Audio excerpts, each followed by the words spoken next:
So I just got my quantum vacuum. I put it together. It wasn't too hard to put together.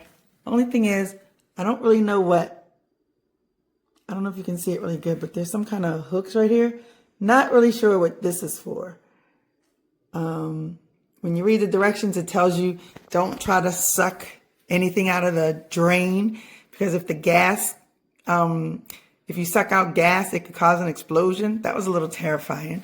But other than that, here's the stuff. I thought my floors were cleaner than this, but apparently not. I do find it to be a little bit heavy, but I feel that it's solid. And I feel that I would like it if the wheels would have been a little higher, so therefore it could roll. It doesn't roll as easy, and it is heavy, but it has great suck ability. It has good suction. I haven't really tried to connect the appliances, the other attachments yet.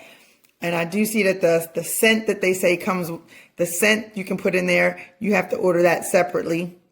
And there's a couple of other attachments. It comes with 3 attachments, but not the floor cleaning attachment. And I also feel like it doesn't go, I have a lot of area rugs, but it doesn't always go up onto it as easily as I would like it to, but it's better than my old vacuum. And I had a Shark before, nothing against the Shark, but I think I kind of like this vacuum.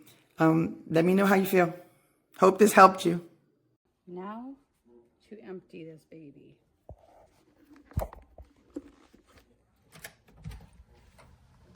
I'm doing it outside because there's so much in there. I'm taking this out. You gotta clean that.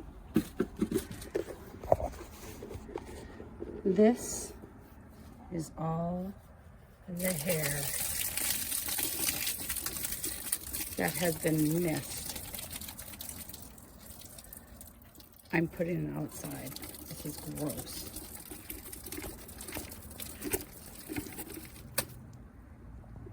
That is nasty, and I love this quantum water